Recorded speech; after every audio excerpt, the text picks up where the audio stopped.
أعوذ بالله من الشيطان الرجيم بسم الله الرحمن الرحيم اللہ سے دعا ہے اللہ تعالیٰ اپنی رحمت کے ساتھ قبول فرمائے اور باقی نمازیں بھی اللہ ہمیں جماعت کے ساتھ ادا کرنے کی توفیق عطا فرمائے۔ پچھلی آیت کے اندر ہم نے کل یہ پڑھا کہ جناب محمد الرسول اللہ صلی اللہ علیہ وسلم نے جب لوگوں کے سامنے قرآن پیش کیا، اللہ تعالیٰ کی وحی پیش کی، تو کفار مکہ نے بڑے جتن کیے، بڑی کوشش کی آپ کو دھوکہ دینے کی، فریب دینے کی، دھمکی دینے کی، اور کئی طریقے آزمائے کہ اللہ کے نبی ہماری مرضی کے مطابق یا ہماری خواہش کے مطابق قرآن پیش کریں یا قرآن بدل دیں یا خود بنا دیں جس میں ہمیں کوئی تکلیف نہ ہو، اور یہ شرط رکھی کہ اگر آپ ہمارے طریقے کے مطابق ہم سے بات کریں گے تو ہم مسلمان ہو جائیں گے، ہم کلمہ گو ہو جائیں گے۔ تو میرے نبی کے ذہن میں شاید تھوڑا سا خیال آیا ہو کہ شاید کہ میں ان کی بات مان لیتا ہوں، شاید یہ مسلمان ہو جائیں صرف اسلام کی خاطر۔ لیکن اللہ تعالیٰ کیا فرماتے ہیں کہ وَلَوْلَا، اور اگر یہ بات نہ ہوتی، أَن ثَبَّتْنَاكَ، کہ ہم آپ کو ثابت قدم رکھتے، اگر ہم آپ کو ثابت قدم نہ رکھتے تو کیا ہوتا؟ لَقَدْ، بلا شبہ یقیناً، کتا، قریب تھا کہ آپ تَرْكَنُوا إِلَيْهِمْ، آپ ان کی طرف مائل ہو جاتے، آپ ان کی طرف جھک جاتے، یعنی قریب تھا کہ آپ ان کی بات مان لیتے۔ شیئاً قلیلا، تھوڑی سی، یعنی تھوڑا سا آپ ان کی طرف مائل ہو جاتے۔ تو اس آیت سے یہ معلوم ہوتا ہے کہ جناب محمد کریم علیہ الصلاۃ والسلام کو اللہ نے ثابت قدم رکھا۔ اللہ کے ثابت قدم رکھنے کی وجہ سے اللہ کے نبی تھوڑا سا بھی کفار مکہ کی طرف مائل نہیں ہوئے، یعنی آپ نے ان کی تھوڑی سی بات بھی نہیں مانی، کوئی تھوڑی سی لچک بھی نہیں دکھائی کہ چلو ٹھیک ہے میں آپ کی بات مان لیتا ہوں، میں اپنے مسائل کے اندر یا قرآن پیش کرنے کے اندر کوئی نرمی اختیار کرتا ہوں، آپ تھوڑا سا بھی ان کی طرف نہیں جھکے۔ دوسری بات یہ معلوم ہو رہی ہے اس آیت کے اندر کہ اگر اللہ کی خاص تائید نہ بھی ہوتی یا اللہ کا خاص ثابت قدم رکھنا نہ بھی ہوتا،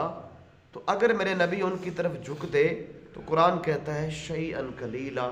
بہت تھوڑا سا، یعنی معمولی سا ہوتا، آپ ان کی طرف جھکتے، پوری طرح آپ ان کی طرف نہ جھکتے بلکہ بہت معمولی سا۔ تو میرے محترم بھائیو، اس کے باوجود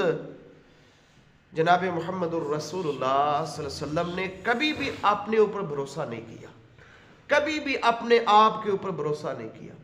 ہمیشہ اللہ کی ذات کے اوپر بھروسہ کرتے تھے۔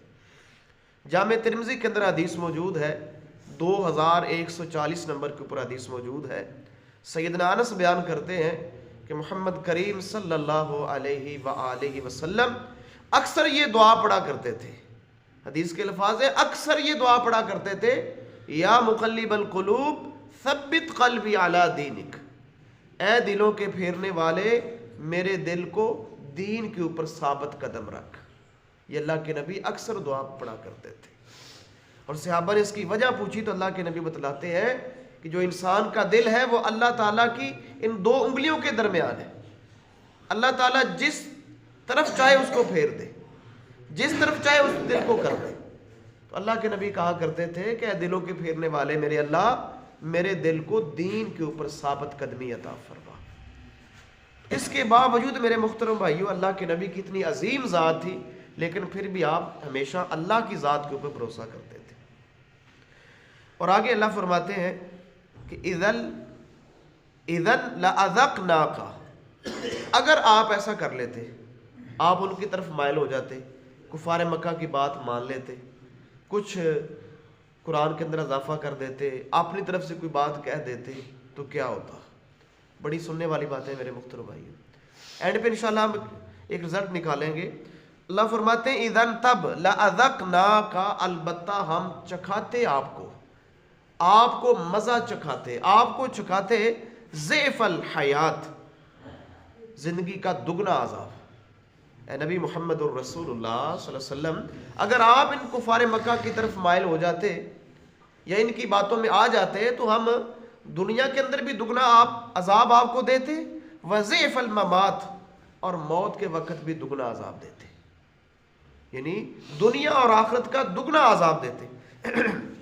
اور آگے اللہ فرماتے ہیں ثم لا تجدوا، پھر آپ نہ پاتے لا کا اپنے لیے علینا، ہمارے مقابلے میں نصیرا، کوئی مددگار۔ میرے نبی پھر آپ کی مدد کرنے والا کوئی نہ ہوتا۔ اگر آپ دین کے اندر کوئی اضافہ کرتے یا دین کے اندر کوئی کفار مکہ کے کہنے کے اوپر ان کی طرف مائل ہو جاتے، ان کو خوش کرنے کی کوشش کرتے، تو دنیا اور آخرت میں دگنا عذاب آپ کو ملتا۔ کیوں؟ کیونکہ جس کا جتنا مقام بلند ہو اس کو اگر وہ گناہ کرے تو اس کو سزا بھی اتنی زیادہ ہوتی ہے۔ سورہ احزاب آیت نمبر 30 ہے، اللہ تعالیٰ فرماتے ہیں محمد کریم علیہ الصلوۃ والسلام کی بیویوں کو کہ اے میرے نبی کی بیویوں، تم کو عام عورتیں نہیں ہو، تم عام عورتوں کی طرح نہیں ہو۔ اگر تم کھلی بے حیائی کا کام کرتی ہو، برائی کا ارتکاب کرتی ہو، تو تمہیں دگنا عذاب دیا جائے گا، کیونکہ تمہارا مقام بلند ہے، تمہارا رتبہ بلند ہے۔ اسی طرح میرے محترم بھائیو، غالباً سورہ حاقہ ہے یا کون سی صورت ہے، اس میں اللہ فرماتے ہیں کہ اگر میرا نبی کو اپنی طرف سے دین کے اندر کوئی چیز گھٹتا تو میں کیا کرتا، لَأَخَذْنَاهُ مِنْهُ بِالْيَمِينِ، میں اس کو پھر اس کے دائیں ہاتھ کو پکڑ لیتا، ثُمَّ لَقَطَعْنَا مِنْهُ الْوَتِينَ، پھر میں ان کی رگے گردن کاٹ دیتا۔ معلوم ہوا میرے محترم بھائیو، جتنا دین آسمان سے اللہ نے نازل کیا ہے، محمد الرسول اللہ صلی اللہ علیہ وسلم نے پوری ذمہ داری کے ساتھ، پوری امانت داری کے ساتھ وہ دین امت تک پہنچایا ہے۔ ہم بے دھڑک اس دین کے اوپر عمل کر سکتے ہیں، اس دین کے اندر کوئی شک نہیں ہے۔ میرے اللہ نے اتنا انتظام کیا ہے کہ دیکھیں اللہ کے نبی، اللہ اپنے محبوب سے کیا فرما رہے ہیں کہ اگر آپ ایسا کرتے، دین کے اندر اضافہ کرتے، ہم دنیا کے اندر بھی دگنا عذاب دیتے اور آخرت کے اندر بھی دگنا عذاب دیتے، ہم آپ کی گردن کاٹ دیتے۔ یعنی اتنے سخت الفاظ ہیں، لیکن یہ ساری سخت الفاظ اللہ نے ہمیں سنائے ہیں، ہم تک پہنچائے ہیں کہ دین پر عمل کرنے والوں کو تسلی ہو کہ اس دین کے اندر ذالک الکتاب لا ریب فیہ، اس دین کے اندر کوئی شک نہیں ہے، ایک ذرہ برابر بھی اس دین کے اندر شک نہیں ہے۔ ہمارے نبی نے امانت کے ساتھ، دیانت کے ساتھ یہ سارا دین آگے پہنچایا ہے۔ معلوم ہوا اس دین کی حفاظت میرے اللہ نے کی ہے، قرآن کی بھی حفاظت میرا اللہ کر رہا ہے، اور محمد الرسول اللہ صلی اللہ علیہ وسلم کے فرامین، آپ کی سنت کی بھی حفاظت میرے اللہ نے کی ہے۔ قرآن بھی دین ہے اور نبی علیہ الصلوۃ والسلام کی سنت بھی دین ہے۔ قرآن قرآن ہے اور میرے نبی کا فرمان بھی قرآن ہے، کیونکہ اس کی حفاظت بھی میرے اللہ نے کی ہے۔ تو میرے محترم بھائیو، کس طریقے کے ساتھ اور کتنی احتیاط اور کتنے بہترین طریقے کے ساتھ میرے اللہ نے اس دین کی حفاظت کی ہے۔ تو جب میرے نبی کو اجازت نہیں ہے کہ آپ اسلام کے دشمنوں کو خوش کرنے کے لیے کوئی اس میں اضافہ کر لیں یا ان کی مرضی مان لیں یا کوئی نئی چیز داخل کر دیں، تو میں امام، اور آج کا مولوی اور آج کا امام کون ہوتا ہے کہ جو دین کے اندر اضافہ کرے کہ یہ بھی کام کر لو تو یہ بھی ثواب ہے، یہ بھی کر لو تو یہ بھی ثواب ہے؟ ڈرنا چاہیے، کیا بنے گا ان کے ساتھ۔ میرے نبی کو اللہ اتنے سخت الفاظ میں کہہ رہے کہ ہم آپ کی گردن کاٹ دیتے، ہم آپ کو دائیں ہاتھ سے پکڑ لیتے، ہم دگنا عذاب آپ کو دیتے اگر آپ اضافہ کرتے۔ میرے محترم بھائیو، اگر آج کا مولوی اضافہ کرے، آج کا پیر یا آج کا امام اضافہ کرے تو اس کا کیا بنے گا؟ معلوم ہوا دین صرف آسمان سے نازل ہوا ہے، یہ مولوی کا نام دین نہیں ہے، امام پیر کا نام دین نہیں ہے، دین صرف وحی کا نام ہے جو وحی آسمان سے آئی ہے۔ اللہ سے دعا ہے اللہ تعالیٰ ہمیں سمجھنے کی اور اس کے اوپر عمل کرنے کی توفیق عطا فرمائے۔ اللہ سے دعا ہے اللہ تعالیٰ کمی کوتاہی معاف فرمائے۔ اللہ اس قرآن کو سمجھ کر اس کے اوپر عمل کرنے کی توفیق عطا فرمائے۔